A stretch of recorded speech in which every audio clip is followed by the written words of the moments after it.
हाय, मैं सोनाली हूँ। वीडियो शुरू करने से पहले मेरे चैनल सोनाली वॉइस को सब्सक्राइब करें और रेगुलर अपडेट पाने के लिए बगल में दिए गए बेल आइकन को प्रेस करें। मेरा नाम अर्पणा है। मेरी शादी एक ऐसे परिवार में हुई थी जहाँ मेरे पति और मेरे ससुर के अलावा कोई और नहीं रहता था। जब यह रिश्ता हमारे घर आया था तो मेरे माता पिता को बहुत अच्छा लगा था।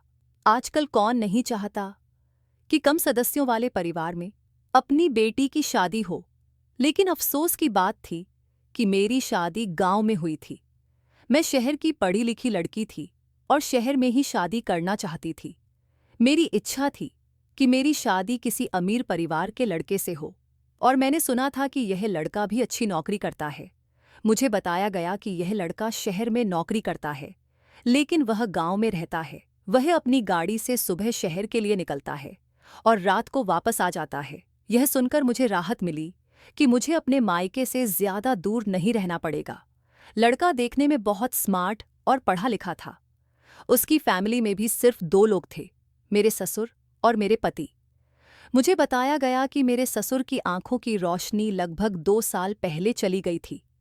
उनकी आंखों में मोतियाबिंद हो गया था और वक्त पर इलाज न होने की वजह से उनकी रोशनी पूरी तरह चली गई। यह रिश्ता हमारे लिए अच्छा था और कोई कारण नहीं था इसे ठुकराने का, इसलिए मेरी शादी बड़ी ही सरल तरीके से हो गई। मैं अपने पति के साथ ससुराल आई। शादी के पहले दिन गांव की सभी औरतों ने मेरा अच्छे से स्वागत किया। मुझे चारपाई पर बिठाकर सबने उपहार दिए। मुझे अपने ससुराल की शादी की रस्में और रीति रिवाज बहुत पसंद आए। मैंने अपने ससुर जी का आशीर्वाद लिया और घर के काम करने लगी।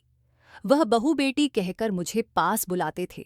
मेरे ससुर बहुत अच्छे इंसान थे, लेकिन जब भी मैं काम करते हुए उनकी ओर देखती, मुझे लगता कि वह मुझे घूर रहे हैं। फिर मुझे याद आता कि वह तो देख ही नहीं सकते। यह ख्याल मुझे बार बार आता था, लेकिन फिर मैं भूल जाती थी कि वह अंधे हैं। हमारे घर पर गांव की औरतें आतीं और थोड़ी देर बातचीत करके चली जातीं। मेरे ससुर का कहना था कि गांव के लोग बहुत प्यार और मोहब्बत वाले होते हैं। मेरे ससुर अपने कमरे से बाहर नहीं आते थे और हम दोनों दिन भर अकेले रहते थे।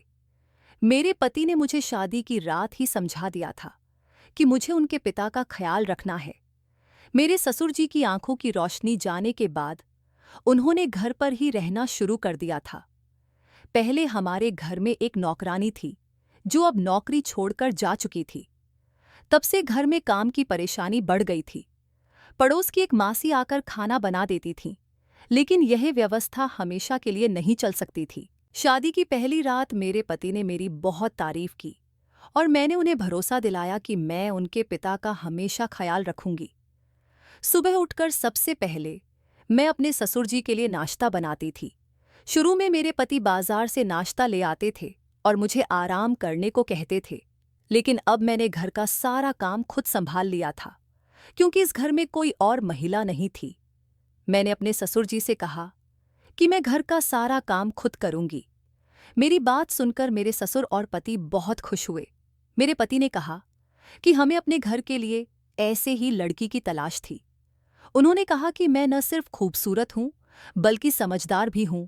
नाश्ते की टेबल पर मैंने सबके लिए नाश्ता परोसा और अपने ससुर जी को अपने हाथों से नाश्ता निकाल कर दिया।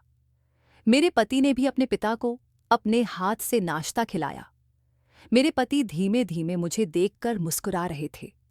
जब मेरे पति घर पर होते तो अपने पिता का सारा ख्याल रखते थे। उन्होंने मुझसे अपने पिताजी को नाश्ता कराते हुए कहा था कि अब अगली बार से तुम यह जिम्मेदारी निभाओगी। मैंने अपने पति से खुश होकर कहा, क्यों नहीं, मैं घर की सारी जिम्मेदारी संभाल लूंगी। मुझे ऐसा लग रहा था जैसे मेरे ससुर अभी मेरे सामने बैठकर मुझे घूर रहे हैं। जब मेरे ससुर का नाश्ता पूरा हो गया तो मेरे पति पास की चेयर से उठकर मेरे बराबर की चेयर पर बैठ गए और मेरे चेहरे को सहलाने लगे।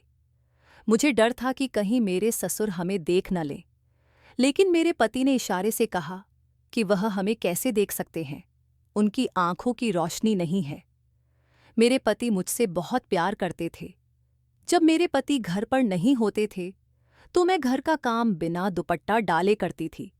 मुझे लगता था कि घर में कोई नहीं है और ससुर जी को भी दिखाई नहीं देता। इसीलिए मैं किसी भी हालत में काम करती रहती थी और ससुर जी के सामने भी आ जाती थी।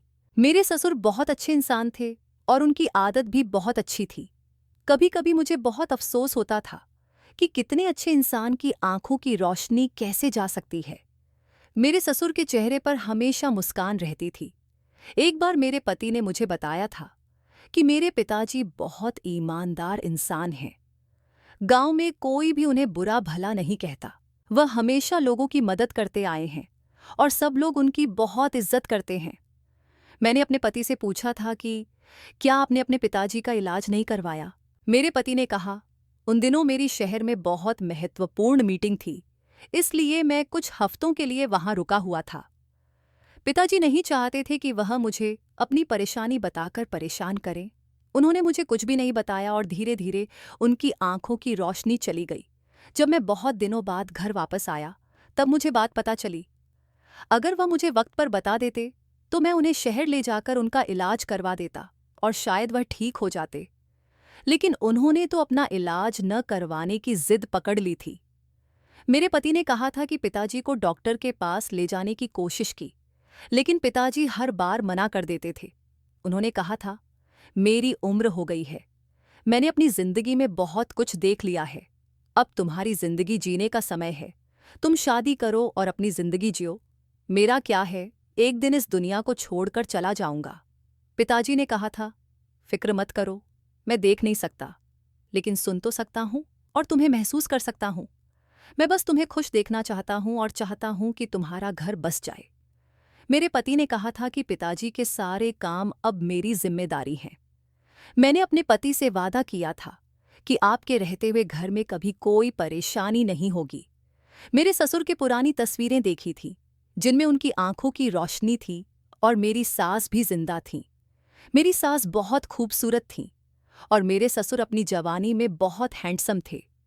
एक दिन मेरे ससुर ने कहा, देखो बहू, मेरे भाग्य में क्या लिखा है कि मैं अपनी बहू को अपनी आंखों से नहीं देख सकता और ना ही उसे देखकर आशीर्वाद दे सकता हूं। मैंने कहा, ससुर जी, कोई बात नहीं, आप इस तरह से भी मुझे आशीर्वाद दे सकते हैं। शादी के कुछ दिन इसी तरह से गुजरते चले गए।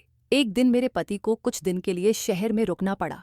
मैंने उनसे कहा कि आप मुझे मायके छोड़ दो, लेकिन मेरे पति ने कहा, मैं तुम्हें इस तरह से मायके नहीं छोड़ सकता, क्योंकि यहाँ पर पिताजी हैं, उनके सिवा उनका ख्याल कौन रखेगा। मेरे पति जा चुके थे और मुझसे कहकर गए थे कि मेरे पीछे पिताजी का ख्याल रखना, उन्हें अपने हाथों से खाना खिलाना और उनके कपड़े भी बदलना। खाने तक तो ठीक था, लेकिन कपड़े बदलने की बात सुनकर मेरा दिमाग घूम गया। मैंने अपने पति से कहा कि कपड़े बदलना मुझे ठीक नहीं लग रहा। मेरे पति ने कहा, तुम्हें तो पता है, पिताजी देख नहीं सकते। मान लो कि अगर तुम्हारे मायके में ऐसा हो जाता और तुम्हारे पिताजी का ख्याल रखने वाला कोई नहीं होता, तो तुम अपने पिताजी का भी ख्याल रखती। मैंने कहा, आप ऐसी बातें क्यों कर रहे हो, भगवान ना करे ऐसा हो। मेरे पति ने कहा, इसलिए ही तो कह रहा हूं कि तुम पिताजी के सारे काम किया करो। पति के जाने के बाद मेरे ससुर जी ने मुझे आवाज लगाई, बहू बहू कहकर मुझे पुकारा। मैं भागती हुई उनके कमरे में गई। मेरे ससुर धोती और बनियान पहने खड़े थे। उन्होंने मुझसे पूछा, क्या बेटा जा चुका है? मैंने कहा, हाँ, अभी आधे घंटे पहले ही निकले हैं। उन्होंने कहा, ठीक है, लेकिन तुम मेरी शर्ट उठा दो। शर्ट बेड के किनारे पर लटकी हुई थी। मैंने उनकी शर्ट उन्हें दे दी। उन्होंने जैसे तैसे शर्ट पहन ली, लेकिन बटन उल्टे सीधे लगा रहे थे। मैंने कहा, आप छोड़ दीजिए, मैं बटन बंद कर देती हूँ। मेरे ससुर मुस्कुरा रहे थे और अचानक उनका हाथ मेरी कमर पर लग गया। मैंने उन्हें शर्ट पहना दी और फिर उन्होंने कहा, बहू मेरे बाल भी बना दो। मैंने ड्रेसिंग कंघी लेकर उनके बाल बना दिए। मेरे ससुर कहने लगे, बहू जरा मुझे अपने हाथ दो। मैंने कहा, क्यों पिताजी, क्या हुआ? वो बोले, दो तो जरा। डरते डरते मैंने उन्हें अपने हाथ पकड़ा दिए। मैं सोच रही थी कि वो मेरे हाथ क्यों पकड़ना चाहते हैं। उन्होंने मेरे दोनों हाथ अपने हाथों में थाम लिया और कहने लगे, तुम्हारा बहुत बहुत शुक्रिया, तुमने हमारे घर को बहुत अच्छी तरह से संभाल रखा है। तुम्हारी जगह कोई और औरत होती तो शायद तुम्हारे जैसी गृहस्थी नहीं संभाल पाती। मेरे ससुर जी ने मेरे हाथों को बड़ी मजबूती से थाम लिया था। मैं अपने हाथ छुड़ाने की कोशिश कर रही थी, लेकिन उन्होंने कहा, बहू अभी यहीं रहो, इतनी जल्दी जाने की क्या जरूरत है? खांसी थी तेजी आने की क्या जरूरत है? मैं तुम्हारा शुक्रिया अदा करना चाहता हूँ। मैं तुम्हें देख नहीं सकता, लेकिन महसूस तो कर सकता हूँ। इसके बाद उन्होंने कहा, भगवान ने मुझे कोई बेटी नहीं दी। अगर मेरी बेटी होती तो शायद वह भी तुम्हारी तरह मेरी सेवा नहीं करती। शारदा की मौत के बाद मुझे बड़ा अफसोस हुआ था, क्योंकि वह मेरी हमसफर थी और बहुत ख्याल रखती थी। हमारे घर की इकलौती औरत थी। वह मेरे बेटे और मुझे छोड़कर चली गई थी, लेकिन उसके बाद सारी जिम्मेदारी मेरे बेटे के कंधों पर आ गई और फिर तुमने संभाल ली। मैंने कहा, आप किसी पर भी बोझ नहीं हैं और मुझ पर तो बिल्कुल भी नहीं। मैं आपकी बेटी की तरह हूं, आप मुझे अपनी बेटी ही समझो। मेरी बात सुनकर वे मुस्कुरा दिए और बोले, तुम बहुत अच्छी हो और मेरा बहुत ख्याल रखती हो। लेकिन उन्होंने अभी भी मेरा हाथ मजबूती से पकड़ा हुआ था। मैंने उनसे कहा, पिताजी, मेरा हाथ छोड़ दीजिए, मुझे किचन में जाकर खाना बनाना है। मेरे ससुर ने मेरा हाथ छोड़ दिया और मैं तुरंत किचन में चली गई। जैसे जैसे वक्त गुजरता गया, मेरे ससुर की हरकतें कुछ अजीब सी होने लगीं। मेरे पति लगभग 1 या 2 महीने के लिए बाहर गए हुए थे। उन्होंने कहा था कि काम का सीजन है और उन्हें वहीं रहना पड़ेगा। इस दौरान मेरे ससुर जी मेरे साथ बहुत ज्यादा फ्री हो गए थे। अब तो वे मुझे आवाज लगाकर कहते, मुझे एक शर्ट पहना दो, शर्ट के बटन मुझसे ठीक से बंद नहीं होते, या मेरे सर में मालिश कर दो और मेरी टांगें दबा दो। शादी से पहले मुझे लगा था कि मेरी ससुराल में सिर्फ मेरे पति और ससुर हैं, तो मुझे ज्यादा काम नहीं करना होगा। लेकिन मैं तो अपने ससुर जी की वजह से घनचक्कर बन गई थी। सारा दिन बस काम ही काम करना पड़ता था, आराम करने का मौका नहीं मिलता था। एक दिन मैं आराम करने के लिए अपने कमरे में गई थी। तभी अचानक मेरे ससुर जी की चिल्लाने की आवाज आई। वह जोर जोर से हंस रहे थे। मैं उनके कमरे में गई तो उन्होंने कहा, आओ बहू, मेरे पास बैठो, देखो मोबाइल पर कितने अच्छे जोक्स आ रहे हैं। मैंने उनसे कहा, आप सुनते रहिए, मैं आराम करने जा रही हूँ। मेरे ससुर जी ने कहा, बहू, आराम तो होता ही रहेगा, बेड पर लेट जाओ, आराम भी करती रहना और जोक्स भी सुनती रहना। मैं हैरान रह गई कि वह मुझे अपने बिस्तर पर लेटने की बात कह रहे थे। मैंने कहा, सारा दिन घर के काम करती रहती हूँ, अब आराम करने के बाद मुझे खाना भी बनाना है। मेरे ससुर जी हंसते हुए बोले, मेरे पास बैठो और जोक्स सुनो, तुम्हारी तबीयत भी ठीक हो जाएगी। मैंने कहा, काम छोड़ दूं? काम तो कभी खत्म नहीं होते। फिर मैं उनके बिस्तर पर जाकर बैठ गई और कहा, ठीक है, बताइए, अगर आपको भूख लगेगी तो क्या खाएंगे? उन्होंने हंसते हुए कहा, तुम मेरे करीब बैठ जाओ, मेरे लिए यही बहुत है। मैं उठकर खड़ी हो गई और कहा, खबरदार जो आपने अब मुझे बेवकूफ बनाने की कोशिश की। मेरे ससुर जी हंस रहे थे। मैं तुरंत अपने कमरे में चली गई और जाकर लेट गई। काम करते करते मैं बहुत थक जाती थी। मेरे ससुर जी घर का खाना ही खाते थे। मेरे पति का कहना था कि उन्हें ताज़ा खाना ही खिलाना। थोड़ी देर आराम करने के बाद मैं किचन में चली गई। गर्मी बहुत ज्यादा हो रही थी, इसलिए मैंने दुपट्टा नहीं पहना हुआ था। मेरे ससुर जी अपने कमरे में चेयर पर बैठे थे। मैं झाड़ू लगा रही थी और अचानक देखा कि वह मेरे पीछे खड़े थे। मैंने कहा, आपको किसी चीज की जरूरत है? उन्होंने कहा, नहीं बहू, मुझे किसी चीज की जरूरत नहीं है, बस महसूस कर रहा था कि कमरे में तुम ही हो या कोई और। मैंने कहा, आप कैसी बातें कर रहे हैं, भला इस घर में हमारे अलावा कोई भी नहीं रहता। उन्होंने कहा, चलो कोई बात नहीं, और फिर अपने बिस्तर पर बैठ गए। रात को मैं उन्हें खाना खिलाने गई। खाना खाते वक्त वह बहुत खुश होते थे और कभी कभी मेरा हाथ पकड़ लेते थे। उन्होंने कहा, तुम्हारे हाथ का बना खाना बहुत टेस्टी होता है। अब धीरे धीरे मुझे उनके व्यवहार में बदलाव दिखने लगा था। मुझे अब उनसे उलझन होने लगी थी, क्योंकि वह किसी न किसी बहाने से मुझे टच करने की कोशिश करते थे। मैं समझ नहीं पा रही थी कि वह क्या करना चाहते हैं। मैं अपने ससुर की हरकतों से बहुत परेशान रहने लगी थी। मुझे समझ नहीं आ रहा था कि अपने पति को उनकी हरकतों के बारे में कैसे बताऊं, क्योंकि मेरे ससुर ने कहा था कि वे देख नहीं सकते।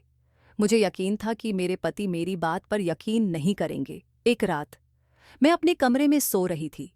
दरवाज़ा खुला हुआ था। अचानक मेरी आंख खुली क्योंकि मुझे लगा कोई मेरे पैरों पर गुदगुदी कर रहा है। जैसे ही मैंने देखा, मेरे पैरों तले जमीन खिसक गई क्योंकि यह कोई और नहीं बल्कि मेरे ससुर थे। मैंने तुरंत दुपट्टा डाला और पूछा, पिताजी, आपको कुछ चाहिए? उन्होंने मेरा हाथ पकड़ लिया और कहा, मैं कोई अंधा नहीं हूं, सब कुछ देख सकता हूं। मैं हैरान रह गई और डर भी गई। मैंने कहा, आप क्या कह रहे हैं? मेरे ससुर ने जल्दी से मुझे पकड़ लिया। मैं खुद को छुड़ाने की कोशिश कर रही थी, लेकिन वह मेरी कोई बात नहीं सुन रहे थे। मैंने चिल्लाने की कोशिश की, लेकिन उन्होंने मेरे मुंह पर हाथ रख लिया और फिर उसके बाद जो हुआ वह नहीं होना चाहिए था। मुझे अपने ससुर से ऐसी उम्मीद नहीं थी। उन्होंने झूठ बोला था कि वे अंधे हैं और इस बात का फायदा उठाया।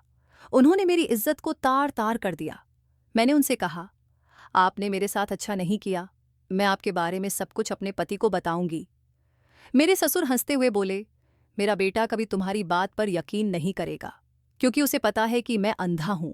वह तुम्हें ही घर से निकाल देगा अगर तुमने मुझ पर आरोप लगाया। मैं बहुत डर गई। मुझे लगा कि वह सही कह रहे हैं। मेरा पति कभी मेरी बात पर यकीन नहीं करेगा, लेकिन मेरे ससुर ने जो किया था वह मेरे लिए बहुत खतरनाक साबित हुआ। मैं बिल्कुल लाचार हो गई और जमीन पर बैठकर जोर जोर से रोने लगी। मेरे ससुर ने कहा, मेरी नज़र तुम पर पहले दिन से ही है क्योंकि तुम बहुत खूबसूरत हो। मैंने कहा, आपने मेरे साथ ऐसा क्यों किया? उन्होंने बताया, मैंने मेहनत मजदूरी करके अपने बेटे को पाला। जब से वह शहर गया, उसने मुझ पर ध्यान देना बंद कर दिया। फिर मैंने प्लान बनाया कि अपने बेटे का ध्यान अपनी तरफ खींचने के लिए मुझे अंधा बनना पड़ेगा। मैंने अपने बेटे से झूठ बोला और उसने इस बात पर यकीन कर लिया। जब उसने शादी की और तुम्हें घर लाया, तो मेरी नज़र तुम पर थी। मैं लाचार होकर यह सब सुन रही थी, लेकिन शायद मेरी किस्मत अच्छी थी। मेरे पति दरवाजे पर खड़े होकर सारी बातें सुन रहे थे। दरअसल 26 नवंबर को मेरा जन्मदिन था और मेरे पति मुझे सरप्राइज देना चाहते थे। वे 25 तारीख की रात को ही शहर से घर आ गए थे। उन्होंने दरवाज़ा खुला देखा और अंदर आकर सारी बातें सुन लीं। यह देखकर मेरे पति ने अपने पिता को बहुत मारा और उनसे सारे रिश्ते नाते खत्म कर दिए। फिर वे मुझे अपने साथ शहर ले गए। उन्होंने मुझसे अपने पिताजी की तरफ से माफ़ी मांगी। अब मैं अपने पति के साथ शहर में ही रहती हूँ। मेरे पति ने अपने पिताजी से सारे संबंध खत्म कर दिए। दोस्तों, उम्मीद है आपको हमारी कहानी पसंद आई होगी। अगर कहानी पसंद आई है तो वीडियो को लाइक करें, चैनल को सब्सक्राइब करें और नोटिफिकेशन बेल को ज़रूर दबाएं ताकि अगली अपडेट सबसे पहले आपको मिले।